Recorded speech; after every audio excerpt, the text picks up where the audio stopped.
20 வருஷத்துக்கு முன்னாடி பெண்களுக்கு இன்வெஸ்ட்மெண்ட் என்ன சொல்லி கொடுப்பாங்கன்னா, சேர்த்து வை, நகையா வாங்கி வை, அவ்வளோதான். Medical insurance, term insurance, post ஆஃபீஸில் இருக்கிற சேவிங்ஸ் ஸ்கீம், இது எல்லாமே வந்து தெரிய வந்துச்சு. மியூச்சுவல் ஃபண்டு இதிலெல்லாம் வந்து இன்வெஸ்ட் பண்ண ஆரம்பித்தேன். JNN Institute of Engineering, Chennai. Join CSE, AINDS, Cybersecurity, Real Estate Design, MBA and more. Counseling code 1126. சுற்றுலாவா யோசிக்கவே வேண்டாம். Sri Murugan travel agency. 23 கிளைகள், 37 வருட அனுபவம். MCR Pure Cotton Club, formals and casual shirts.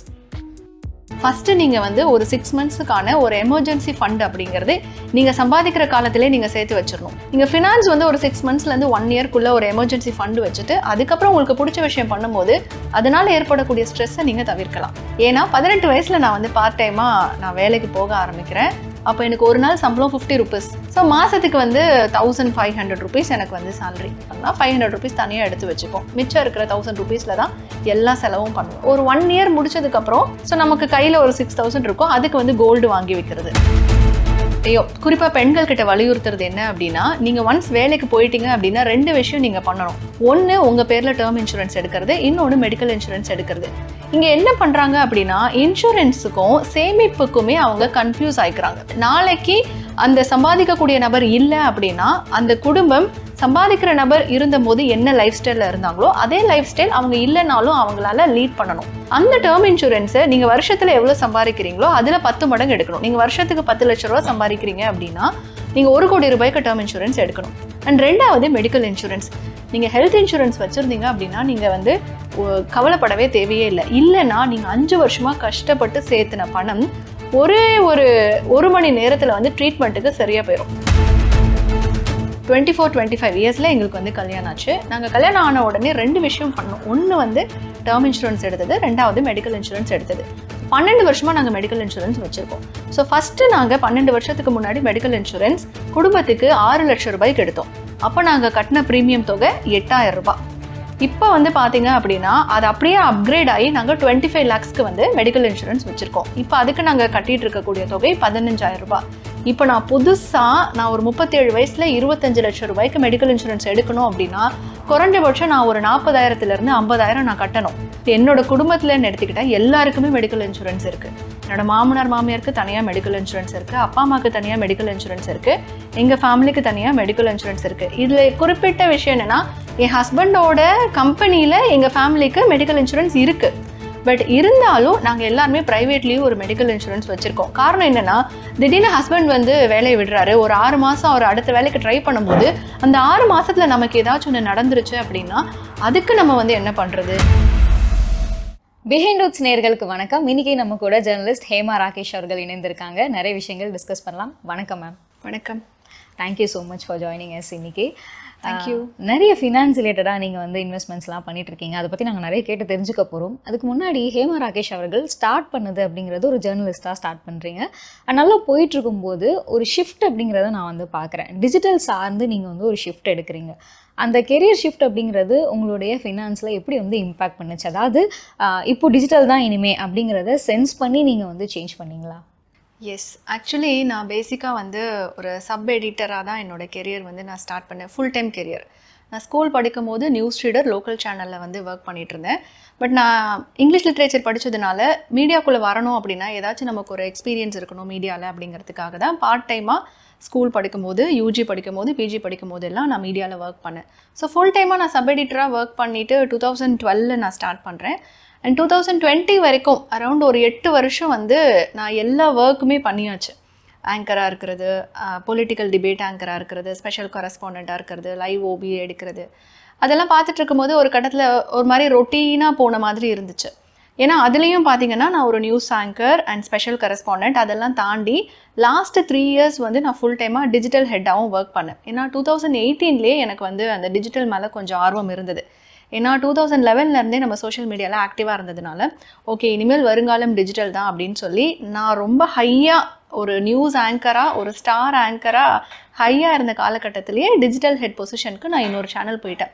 நிறைய பேர் அப்போ என்னை வந்து விமர்சனம் பண்ணாங்க, நீங்கள் இந்த மாதிரி கெரியர் ஷிஃப்ட் பண்ணுறீங்க, இது வந்து உங்களுக்கு ஓகேவாக இருக்காது, நீங்கள் வந்து ஒரு ஸ்டார் ஆங்கராக இருந்துட்டு அவ்வளோ பெரிய சேலரியை விட்டுட்டு நீங்கள் போகிறதுங்கிறது நீங்கள் வாழ்க்கையில் எடுக்கக்கூடிய தப்பான முடிவு அப்படின்னு சொன்னாங்க. அதை பற்றி கவலைப்படலை இருந்தேன். அப்போது டிஜிட்டல் ஸ்டார்ட் பண்ணி 2020 வரைக்கும் டிஜிட்டலில் ஓரளவுக்கு வந்து எல்லாமே தெரிஞ்சு வச்சுக்கிட்டேன். அந்த 3 இயர்ஸ்லேயே வந்து வெளியில் போய் கான்ஃபரன்ஸ் அட்டென்ட் பண்ணுறது, ஃபேஸ்புக் நிறுவனம் நடத்தின கான்ஃபரன்ஸ் அட்டென்ட் பண்ணுறது, கூகுள் நடத்தின கான்ஃபரன்ஸ் அட்டென்ட் பண்ணுறது, அப்படியெல்லாம் இருக்கும்போது ஓகே இனிமேல் டிஜிட்டல் தான் உலகம் அப்படின்னு வரும்போது இன்னொரு விஷயமும் எனக்கு தோணுச்சு. நம்ம ஒரே ரெவென்யூவையே வந்து நம்பியிருக்கோம். ஸோ நமக்கு வந்து ஒரு 10 மணி நேரம் 12 மணி நேரம் வேலை பார்க்குறோம், ஒரே இன்கம் சோர்ஸ் வந்து வருது. ஆனால் நமக்கு பிடிச்ச விஷயத்த வந்து பண்ண முடியல. நமக்கு நிறைய மல்டி டாஸ்கிங் ஸ்கில் இருக்குது, அதை வச்சு நம்மளால் ரெவென்யூ ஏர்ன் பண்ண முடியும் அப்படின்னு நினைக்கும் போது சரி ஓகே நம்ம வந்து ட்ரை பண்ணி பார்க்கலாம் அப்படிங்கும் போது தான் நான் கெரியர் ஷிஃப்டே வந்து பண்ணேன். ஸோ இந்த கொஸ்டின் உங்ககிட்ட கேட்டதுக்கான காரணம் நீங்கள் சொன்ன மாதிரி நம்ம கெரியரோட பீக்கில் இருக்கும்போது நம்ம ஒரு வேலையை விடுறது அப்படிங்கிறது ரொம்ப சாதாரணமான விஷயம் இல்லை. ஸோ நம்ம அப்படி விடுறோம் அப்படின்னா நீங்கள் ஏதாவது ஃபினான்ஷியல் பேக்கப் அப்படின்னு மைண்டில் வச்சுருப்பீங்க, நான் வந்து ஒரு 6 months சேலரி எடுத்து வைக்கிறேன், அந்த மாதிரி ஏதாவது பிளான் பண்ணி ஷிஃப்ட் பண்ணிங்களா? கண்டிப்பாக. ஏன்னா இன்றைக்கி நிறைய பேர் வந்து என்கிட்ட கேட்குறாங்க, ஃபுல் டைமாக வேலை பார்த்துட்ருப்பாங்க, நான் திடீர்னு வந்து கெரியர் பிரேக் பண்ண போகிறேன், நான் வேறு ஏதாவது புதுசாக ட்ரை பண்ண போகிறேன், நான் வந்து ஆண்டர்ப்ரனராக பண்ண போகிறேன், அதுக்கு நான் வந்து என்ன பண்ணணும் அப்படின்னு சொல்லி கேட்பாங்க. நான் என்னுடைய அனுபவத்திலேருந்து நான் கற்றுக்கிட்டது என்ன அப்படின்னா, நீங்கள் புதுசாக என்ன விஷயம் நீங்கள் ட்ரை பண்ணணும் அப்படின்னு நினச்சாலும் ஃபஸ்ட்டு நீங்கள் வந்து ஒரு 6 monthsக்கான ஒரு எமர்ஜென்சி ஃபண்ட் அப்படிங்கிறது நீங்கள் சம்பாதிக்கிற காலத்திலே நீங்கள் சேர்த்து வச்சிடணும். ஏன்னா எனக்கு ஒரு கனவு இருந்தது, நம்ம வந்து இந்த வேலையை தாண்டி நம்ம ஆண்டர்ப்ரனர் ஆகணும் அப்படின்னு சொல்லிட்டு. ஸோ நம்ம வேலையை விடுறோம், இல்லை நமக்கே ஏதோ ஒரு மெடிக்கல் எமர்ஜென்சி வருது, நம்மளால் தொடர்ந்து வேலை பார்க்க முடியல அப்படின்னா ஸோ அடுத்து நம்ம ஒரு ஸ்டேபிளான கெரியர் போகிறதுக்கு அந்த 6 months எமர்ஜென்சி ஃபண்ட் இருந்தால் நம்மளால் பண்ண முடியும் அப்படின்னு யோசித்தேன். அப்படி பண்ணும்போது தான் வந்து நான் வேலையை விடுறப்போ என்கிட்ட 3 monthsக்கான எமர்ஜென்சி ஃபண்ட் வந்து இருந்தது. ஸோ அதனால் நான் வந்து தைரியமாக விட்டேன். அண்ட் நீங்கள் ஆண்டர்ப்ரனர்ஷிப் ட்ரை பண்ண போகிறீங்க அப்படின்னா நீங்கள் முழுக்க உங்களுடைய வேலையை விட்டுட்டு பண்ணணும் அப்படின்னா அது வந்து இன்றைக்கி நிறைய இடங்களில் சாத்தியம் இல்லை. ஸோ நீங்கள் வேலை பார்த்துட்டு இருக்கும் போதே என்னெல்லாம் உங்களுக்கு இன்ட்ரெஸ்ட் இருக்கோ அதெல்லாம் சைமல்டேனியஸாக கற்றுக்கிட்டு வந்து நீங்கள் ஃபினான்ஸ் வந்து ஒரு 6 monthsலேருந்து 1 yearக்குள்ளே ஒரு எமர்ஜென்சி ஃபண்டு வச்சுட்டு அதுக்கப்புறம் உங்களுக்கு பிடிச்ச விஷயம் பண்ணும்போது அதனால் ஏற்படக்கூடிய ஸ்ட்ரெஸ்ஸை நீங்கள் தவிர்க்கலாம். அதை தான் நான் வந்து பண்ணேன். ஸோ நீங்கள் வந்து நிறைய இன்வெஸ்ட்மெண்ட்ஸ் பண்ணுறதை நாங்கள் வந்து பார்த்துட்ருக்கோம். ஹேமா அவர்களுடைய இன்வெஸ்ட்மெண்ட்ஸ் எதுலலாம் இருக்கும்? ஓகே, என்னோட இன்வெஸ்ட்மெண்ட் அப்படிங்கிறது எப்போ இருந்து ஸ்டார்ட் ஆச்சுன்னு பார்த்தீங்கன்னா 18 வயசுலேருந்து. ஏன்னா 18 வயசில் நான் வந்து பார்ட் டைமாக நான் வேலைக்கு போக ஆரம்பிக்கிறேன். அப்போ எனக்கு ஒரு நாள் சம்பளம் 50 rupees. ஸோ மாதத்துக்கு வந்து டோட்டலாக பார்த்தீங்கன்னா ஒரு 1500 rupees எனக்கு வந்து சேலரி. அப்போது வீட்டில் வந்து அப்பா என்ன சொல்வார்னா, நீ வந்து எவ்வளோ சம்பாதிச்சாலும் வந்து அதில் கொஞ்சம் சேர்த்து வைக்கணும், 30% சேர்த்து வைக்கணும் அப்படின்னு சொல்லுவாங்க. அப்போதுலேருந்து தான் என்னுடைய சேவிங்ஸ் வந்து ஆரம்பிச்சது. அப்போது சேவிங்ஸ் எப்படி இருக்கும் அப்படின்னா, நமக்கு எல்லாமே கையில் கேஷாக கொடுப்பாங்க இல்லையா. ஸோ ஒரு 1500 rupees கொடுத்தாங்கன்னா 500 rupees தனியாக எடுத்து வச்சுப்போம். மிச்சம் இருக்கிற 1000 rupeesல தான் எல்லா செலவும் பண்ணுவோம். ஸோ அந்த 500 rupees அப்படியே கையில் இருக்கும். ஸோ மாதம் அந்த 500 கையில் வரும்போது ஒரு 1 year முடிச்சதுக்கப்புறம் ஸோ நமக்கு கையில் ஒரு 6000 இருக்கும். அதுக்கு வந்து கோல்டு வாங்கி வைக்கிறது. அப்படி தான் என்னோட இன்வெஸ்ட்மெண்ட்டே ஃபஸ்ட்டு ஸ்டார்ட் ஆச்சு. ஏன்னா இன்றைக்கி நிறைய பேர் நமக்கு பெண்களுக்கு வந்து இன்வெஸ்ட்மெண்ட் பற்றி சொல்லி கொடுக்கணும் அப்படிங்கிற ஒரு விஷயம் வந்து 20 வருஷத்துக்கு முன்னாடி கிடையாது. 20 வருஷத்துக்கு முன்னாடி பெண்களுக்கு இன்வெஸ்ட்மெண்ட் என்ன சொல்லி கொடுப்பாங்கன்னா, சேர்த்து வை, நகையாக வாங்கி வை, அவ்வளோதான் நமக்கு கொடுக்கப்பட்ட தீர்மானிக்கப்பட்ட இன்வெஸ்ட்மெண்ட் அதுதான். பட் அதுக்கப்புறம் வந்து நம்ம காலேஜ் படிக்கும் போதே புத்தகங்கள் படிக்கிற ஆர்வம் இருந்தது. அப்போது நாணயம் விகடன் புக் வந்து நான் படிக்க ஆரம்பிச்சிருந்தேன். அப்போ அதில் தான் வந்து பார்த்திங்கன்னா medical insurance, term insurance, post ஆஃபீஸில் இருக்கிற சேவிங்ஸ் ஸ்கீமு, இது எல்லாமே வந்து தெரிய வந்துச்சு. மியூச்சுவல் ஃபண்டு அதெல்லாம் தெரிய வந்துச்சு. ஆனால் அப்போ அதை பற்றின ஒரு அவேர்னஸ் கூட நமக்கு கிடையாது. அந்த புக்கில் படிக்கும்போது ஓ இதெல்லாம் இருக்கா அப்படின்னு சொல்லி வெறும் அந்த நாலேஜ் மட்டும்தான் இருந்தது.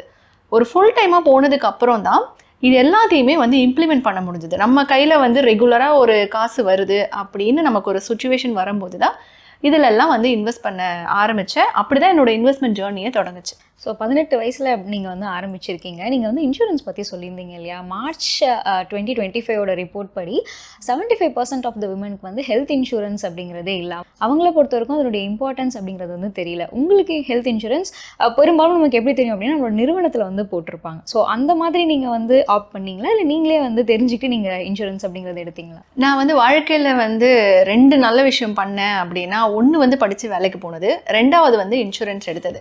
நான் இன்றைக்கி பார்க்கக்கூடிய எல்லார்கிட்டையும் குறிப்பாக பெண்கள்கிட்ட வலியுறுத்துறது என்ன அப்படின்னா, நீங்கள் ஒன்ஸ் வேலைக்கு போயிட்டீங்க அப்படின்னா 2 விஷயம் நீங்கள் பண்ணணும். ஒன்று உங்கள் பேரில் டேர்ம் இன்சூரன்ஸ் எடுக்கிறது, இன்னொன்று மெடிக்கல் இன்சூரன்ஸ் எடுக்கிறது. இங்கே என்ன பண்ணுறாங்க அப்படின்னா, இன்சூரன்ஸுக்கும் சேமிப்புக்குமே அவங்க கன்ஃபியூஸ் ஆகிக்கிறாங்க. இன்சூரன்ஸ் அப்படிங்கிறது குடும்பத்தில் நீங்கள் ஒரு சம்பாதிக்கக்கூடிய நபர், நீங்கள் மாதம் வந்து ஒரு 50,000 ரூபாய் சம்பாதிக்கிறீங்க.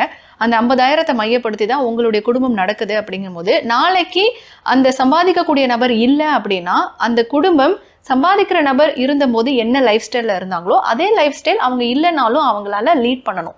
அது மட்டும் இல்லாமல் நாளைக்கு அந்த சம்பாதிக்கக்கூடிய நபர் இல்லைங்கும் போது பணத்துக்காக அந்த குடும்பம் வேற யார்கிட்டையும் போய் நிற்கக்கூடாது. அப்போது நமக்கு குடும்பத்து மேலே அக்கறை இருக்குது அப்படிங்கிறப்போ நம்ம ஃபஸ்ட்டு பண்ண வேண்டியது டேர்ம் இன்சூரன்ஸ் எடுக்கிறது. அந்த டேர்ம் இன்சூரன்ஸை நீங்கள் வருஷத்தில் எவ்வளோ சம்பாதிக்கிறீங்களோ அதில் 10 மடங்கு எடுக்கணும். நீங்கள் வருஷத்துக்கு 10 லட்ச ரூபா சம்பாதிக்கிறீங்க அப்படின்னா நீங்கள் 1 கோடி ரூபாய்க்கு டேர்ம் இன்சூரன்ஸ் எடுக்கணும். அண்ட் ரெண்டாவது மெடிக்கல் இன்சூரன்ஸ். மெடிக்கல் இன்சூரன்ஸ் இன்னும் நிறைய பேர்கிட்ட வலியுறுத்துறதுக்கு காரணம், நீங்கள் ஏதாச்சும் உங்களோட உடம்புல ஒரு சின்ன மெடிக்கல் இஷ்யூ வந்து நீங்கள் போய் ஹாஸ்பிட்டல் அட்மிட் ஆகிட்டீங்க அப்படின்னா அங்கே உங்களுக்கு பிரதானம்ங்கிறது உயிர். அப்போது அந்த உயிரை காப்பாற்றுறது தான் நம்மளோட எல்லார் கவனமும் இருக்கும். அப்போ அதுக்காக போய் நம்ம நிறைய பேர்கிட்ட கடன்லாம் வந்து வாங்கிட்டு இருக்க முடியாது. அண்ட் இன்னொரு விஷயம், இன்றைக்கெல்லாம் வந்து உங்களுக்கு ஒரு ஹார்ட்டில் ஒரு இஷ்யூஸ் வருது, இல்லை வந்து உங்களுக்கு உடம்புல ஏதாச்சும் ஒரு மருத்துவ ரீதியிலான பிரச்சனை வருது அப்படின்னா நீங்கள் ஹெல்த் இன்சூரன்ஸ் வச்சுருந்தீங்க அப்படின்னா நீங்கள் வந்து கவலைப்படவே தேவையே இல்லை. இல்லைன்னா நீங்கள் 5 வருஷமாக கஷ்டப்பட்டு சேர்த்துன பணம் ஒரு மணி நேரத்தில் வந்து ட்ரீட்மெண்ட்டுக்கு சரியாக போயிடும். ஆனால் நம்ம அதை எப்படி தவிர்க்கலாம் அப்படின்னா, இளம் வயதிலேயே வந்து மெடிக்கல் இன்சூரன்ஸ் எடுக்கிறது. இதுக்கு உதாரணமாக நான் என்னோடய ஃபேமிலியே சொல்லுவேன். நானும் ராகேஷும் கல்யாணம் பண்ணதுக்கப்புறம் 24-25 இயர்ஸில் எங்களுக்கு வந்து கல்யாணம் ஆச்சு. நாங்கள் கல்யாணம் ஆன உடனே 2 விஷயம் பண்ணோம். ஒன்று வந்து டேர்ம் இன்சூரன்ஸ் எடுத்தது, ரெண்டாவது மெடிக்கல் இன்சூரன்ஸ் எடுத்தது. 12 வருஷமாக நாங்கள் மெடிக்கல் இன்சூரன்ஸ் வச்சுருக்கோம். ஸோ ஃபஸ்ட்டு நாங்கள் 12 வருஷத்துக்கு முன்னாடி மெடிக்கல் இன்சூரன்ஸ் குடும்பத்துக்கு 6 லட்சம் ரூபாய்க்கு எடுத்தோம். அப்போ நாங்கள் கட்டின ப்ரீமியம் தொகை 8000 ரூபாய். இப்போ வந்து பார்த்தீங்க அப்படின்னா அது அப்படியே அப்கிரேட் ஆகி நாங்கள் 25 lakhsக்கு வந்து மெடிக்கல் இன்சூரன்ஸ் வச்சுருக்கோம். இப்போ அதுக்கு நாங்கள் கட்டிகிட்டு இருக்கக்கூடிய தொகை 15000 ரூபாய். இப்போ நான் புதுசாக ஒரு 37 வயசில் 25 லட்சம் ரூபாய்க்கு மெடிக்கல் இன்சூரன்ஸ் எடுக்கணும் அப்படின்னா குறைஞ்சபட்சம் நான் ஒரு 40,000 to 50,000 நான் கட்டணும். ஆனால் ஏன் நான் வந்து 15,000 கட்டுறேன் அப்படின்னா, நான் 12 வருஷம் நான் வந்து மெடிக்கல் இன்சூரன்ஸ் வந்து லேப்ஸ் ஆகாமல் வச்சுருந்தேன். அந்த மெடிக்கல் இன்சூரன்ஸில் என்னோடய பிரசவ செலவு அது எல்லாமே வந்து அதில் கவர் ஆச்சு. அண்ட் எனக்கு டெங்கு வந்தது, 1 வீக் நான் ஹாஸ்பிட்டலைஸ் ஆயிருந்தேன், அதுலேயும் வந்து கவர் ஆச்சு. இப்போ என்னோட குடும்பத்தில்னு எடுத்துக்கிட்டால் எல்லாருக்குமே மெடிக்கல் இன்சூரன்ஸ் இருக்குது. என்னோட மாமனார் மாமியாருக்கு தனியாக மெடிக்கல் இன்சூரன்ஸ் இருக்குது, அப்பா அம்மாவுக்கு தனியாக மெடிக்கல் இன்சூரன்ஸ் இருக்குது, எங்கள் ஃபேமிலிக்கு தனியாக மெடிக்கல் இன்சூரன்ஸ் இருக்குது. இதில் குறிப்பிட்ட விஷயம் என்னென்னா, என் ஹஸ்பண்டோட கம்பெனியில் எங்கள் ஃபேமிலிக்கு மெடிக்கல் இன்சூரன்ஸ் இருக்குது. பட் இருந்தாலும் நாங்கள் எல்லாருமே ப்ரைவேட்லேயும் ஒரு மெடிக்கல் இன்சூரன்ஸ் வச்சுருக்கோம். காரணம் என்னென்னா, திடீர்னு ஹஸ்பண்ட் வந்து வேலையை விடுறாரு, ஒரு 6 மாதம் அவர் அடுத்த வேலைக்கு ட்ரை பண்ணும்போது அந்த 6 மாதத்தில் நமக்கு ஏதாச்சும் ஒன்று நடந்துருச்சு அப்படின்னா அதுக்கு நம்ம வந்து என்ன பண்ணுறது அப்படிங்கிறதுக்காக நாங்கள் வந்து அந்த இன்சூரன்ஸ் வச்சுருக்கோம். ஏன்னா இன்றைக்கி இருக்கக்கூடிய சூழலில் நீங்கள் போய் ஒரு ஹாஸ்பிட்டல் அட்மிட் ஆகி நீங்கள் உங்களோட ட்ரீட்மெண்ட் எல்லாம் முடிச்சு நீங்கள் வெளியில் வரும்போது பணத்துக்காக நீங்கள் போய் யார்கிட்டையும் நின்றுட்டுருக்க முடியாது, கடன் கேட்க முடியாது. ஐயோ இந்த பணம் இல்லாததுனால நம்ம அன்புக்குரியவர்களை காப்பாற்ற முடியாமல் போயிடுச்சுன்னு அந்த குற்ற உணர்வு உங்களுக்கு பயங்கரமாக இருக்கும். ஸோ எவ்வளோக்கு எவ்வளோ நீங்கள் வந்து ஒரு புத்திசாலித்தனமாக இளம் வயசில் மெடிக்கல் இன்சூரன்ஸ் எடுத்துக்கிறீங்களோ அந்தளவுக்கு உங்கள் குடும்பத்தில் சேவ் பண்ண முடியும். இப்போ என்னோட அங்கிளுக்கு வந்து ஹார்ட் அட்டாக் வந்தது, அது மெடிக்கல் இன்சூரன்ஸில் கிளைம் பண்ணோம், அது 3.5 லட்சம் ரூபாய் ஆச்சு. ஆண்டிக்கு வந்து காலில் கீழே விழுந்துட்டாங்க, அவங்களுக்கு வந்து ஆப்ரேஷன் பண்ணோம், அதுக்கு ஒரு 2.5 lakhs ஆச்சு, அதுக்கு மெடிக்கல் இன்சூரன்ஸ் கிளைம் பண்ணோம். ஸோ அப்பாவுக்கு வந்து இப்போ சமீபத்தில் ஹார்ட் அட்டாக் வந்தது, அது மெடிக்கல் இன்சூரன்ஸ் 4.5 lakhs அது வந்து கிளைம் பண்ணோம். அப்போது இந்த கிளைமிங்லாம் நாம் பார்க்கும்போது நம்ம சேவ் பண்ணலாம் அவ்வளோலாம் நம்மளால் சேவ் பண்ண முடியாது. 10 வருஷத்தில் நீங்கள் வந்து 20 லட்ச ரூபாய் எங்கேருந்து நீங்கள் சேவ் பண்ண முடியும்? ஸோ அப்போ எல்லாமே மெடிக்கல் இன்சூரன்ஸ்லேருந்து தான் அந்த பயன் இருந்தது. ஸோ உங்கள் குடும்பத்தில் நீங்கள் சம்பாதிக்கக்கூடிய ஒரு நபராக இருக்கீங்கன்னா 2 முக்கியமான விஷயம், ஒன்று வந்து டேர்ம் இன்சூரன்ஸ், இன்னொன்று மெடிக்கல் இன்சூரன்ஸ் கண்டிப்பாக எடுக்கணும். JNN Institute of Engineering Chennai. Join CSE, AINDS, Cyber Security, VLSI Design, MBA and more. Counseling code 1126. சுற்றுலாவா யோசிக்கவே வேண்டாம். Sri Murugan travel agency. 23 கிளைகள், 37 வருட அனுபவம். MCR Pure Cotton Club, Formals and Casual Shirts.